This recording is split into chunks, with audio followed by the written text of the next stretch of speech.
Recently, I was moving one of my properties, and everybody around me, all right, with good intentions, had proposed these very expensive moving companies. I mean, very professional, they're nice, all, they check all the boxes, right? But it just didn't make sense to me why something should cost $25,000. I'm not moving an office building, I was moving a piece of property. So I was like, no, I'm not paying that. And everybody around me, all my advisors, they meant well. No, John, this is, we should do this. And for what reason? Why? Why is this so expensive? I don't get it. Like, the math doesn't work to me. It's hard to make the money, but it's even harder to keep it. Everybody's trying to separate you from your wallet. When you get up in the morning, there's a mission for everybody around you, well-intentioned, to separate you from your wallet.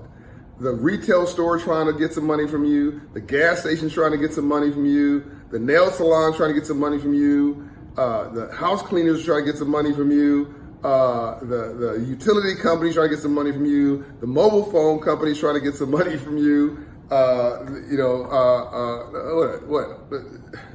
go to lunch, they trying to get some money from you. Put how many ways, folks, out of good intentions, put in the notes, right? How many ways out of good intentions are folks trying to separate you from your wallet, right? Put it in the notes here. I want you to tell me how many ways are folks trying to separate from you. So if you, what's my point? If Ambassador Andrew Young, my mentor, Dr. King's right arm in the civil rights movement, who built Atlanta into the international city it is today, said to live in a system of free enterprise and not to understand the rules of free enterprise must be the very definition of slavery. And I basically said in the book, the memo, that we're not dumb and we're not stupid. It's what we don't know that we don't know that's killing us, but we think we know, right? And I'm tripping here because I wanted to show you the copy of this, the title of this book. Anyway, that's the book I want you to read, the memo, right? You're not dumb and you're not stupid. It's what you don't know that you don't know that's killing you, but you think you know. So if you're not financially literate, if you don't understand the language of money, if you don't understand that it's business, not busyness, that paying for Mercedes at 2% is smart, but paying for a Mercedes at 18% interest is actually Mercedes payments, not a Mercedes, and it's a mobile bomb, it will explode.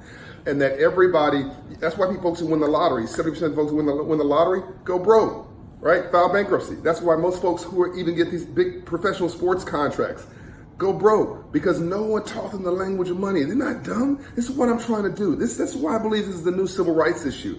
I call it silver rights, because I didn't pay that $25,000 for a moving contract.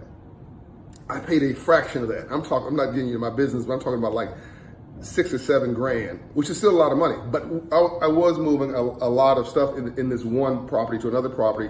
But it was, what's that? A fifth of the original proposal. And like 3 companies proposed these enormous amounts of money. So that money now that I've saved can go for my family. It can be repurposed to buy some property. I can go buy some stock. I can burn it if I want to. I can take my family on a vacation or just save it.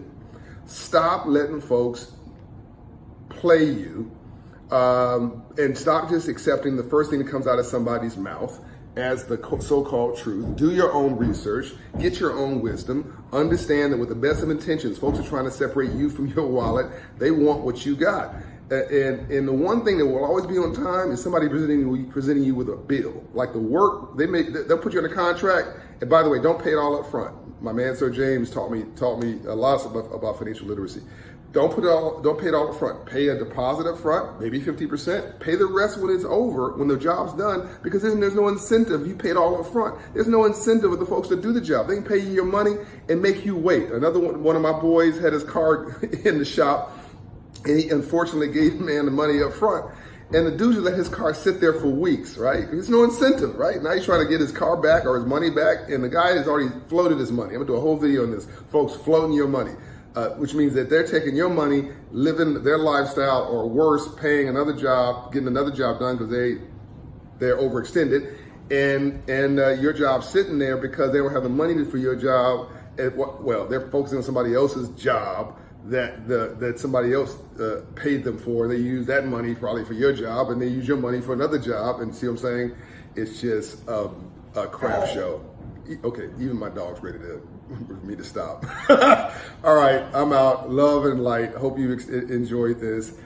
This is another episode of John Hope Bryant and the Civil Rights Movement. Go see Operation Hope. Follow these pages. Follow at John Hope Bryant on all social media platforms. Follow Operation Hope. Follow Hope Global Forums. Follow Promise Homes Company. And even King is going to follow. And let me know what else you want me to talk about in this series. I'm out. Love and light.